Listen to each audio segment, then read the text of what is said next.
G'day, welcome to the XJet channel. An unusual setting today. I'm at home.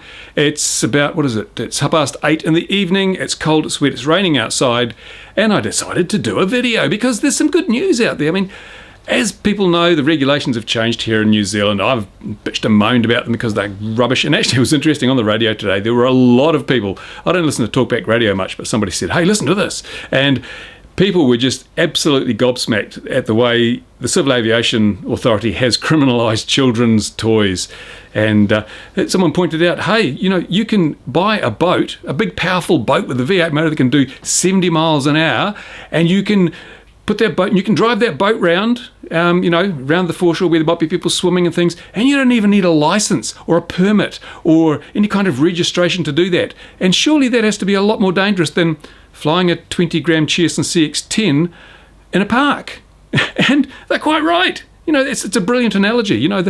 It's such a, regulatory overreach that our airspace regulator has engaged in. But I've already spoken about that before. What I want to talk about today is the fact that various councils around the country are now scrabbling to deal with these new regulations because they're getting inundated with calls from people who want to fly their radio-controlled models, their drones and their toys in public places, in the parks and reserves.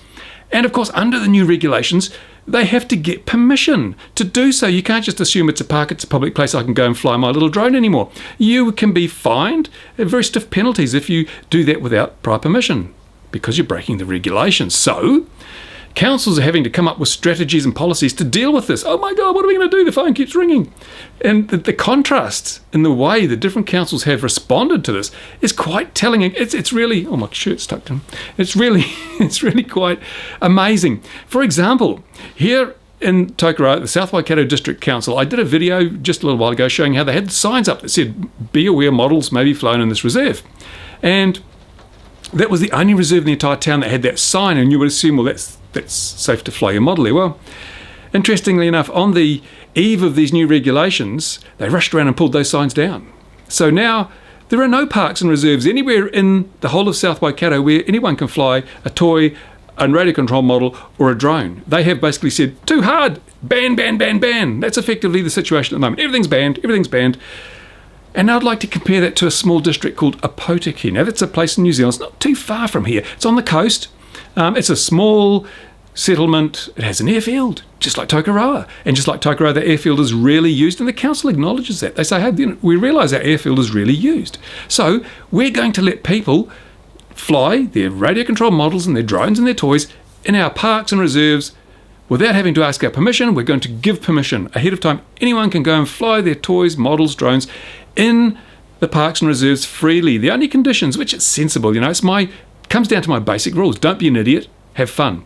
Their basic rules are don't, or show respect for other users of these public spaces. Show respect for people there in the park. So don't annoy people, don't get in their way, don't endanger them, and you've got to follow the CAA requirements as well. That's really basic, and it's really really straightforward, and it's really simple, and it's really, really effective. And it's a council that obviously realises that these are public places. They are owned by the public, and therefore the public should have access to them to enjoy whatever pastimes or hobbies they actually have. Rather than having big lists of things, you can't do this, you can't do that, like the reserves here in Tokoroa. Oh, don't, In Opotiki, yeah, as long as you are sensible and respect other people's rights and safety, you can go and do your things. You can have fun in the parks. Here in Tokoroa, in the South Waikato, the parks are effectively for looking at. You can look at the park, but don't you go and do anything there or you'll be in big trouble. You probably can't even walk on the grass without getting a fine. That's the difference. It's like night and day, black and white, chalk and cheese. Amazing. And Opotiki have even wised up to the fact that a lot of people now travelling on holiday would like to take their drones with them, and get some nice pictures of the scenery or, some droney pictures, just like the old selfies and our dronies, and they want to do that. They want to get some lasting memories, not just snapshots, but drone footage of their holiday. And they've said, by making our district New Zealand's most drone-friendly district, we hope to attract these people. And I'm sure they will. I'm sure that people will go to the Opotiki district because they can take their drone with them and have a bit of fun.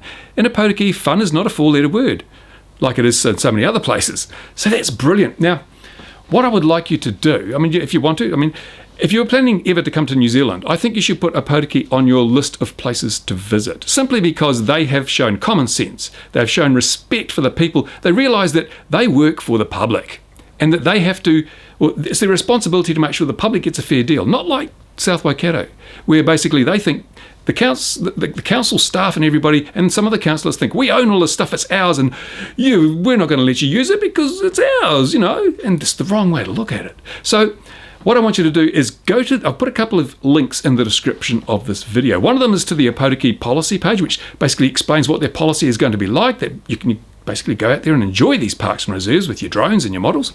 And the other one is to their feedback form. And I'd like you, if you want to, you don't have to, but it'd be really nice if you went to that feedback form and gave them a compliment, congratulated them on their forward thinking, their sensible attitude to these things. And you can mention you saw this video and that you're a regular viewer, and what you think of the situation perhaps in South Waikato versus Opotiki, say chalk and cheese, black and white. Mention that to them. What I'm hoping is, if the Opotiki District Council gets enough positive feedback, they might go to the media and say, look at the results of our policy. Suddenly we've become known worldwide because we're New Zealand's only drone-friendly district.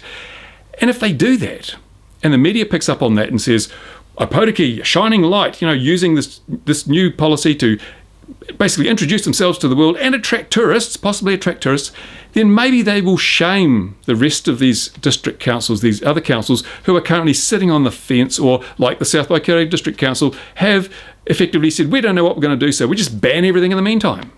Maybe they can shame them into doing something sensible. That's the only thing I can think of. So if you want to, follow the links, send the message, thank them very much for being so progressive and forward-thinking and setting a shining example for other councils in this country. And if they do that, then maybe the people in New Zealand who enjoy this hobby and who aren't members of Model Flying New Zealand, so maybe the majority of model flyers in this country can actually get back the right to enjoy their hobby in the parks, reserves and public places around the country. Who knows? Anyway, that's a little chat from me on a cold winter's evening. I thank you for watching, and now I might go and do some work. Videos to edit. Okay, thanks for watching. Bye for now. See you all again soon.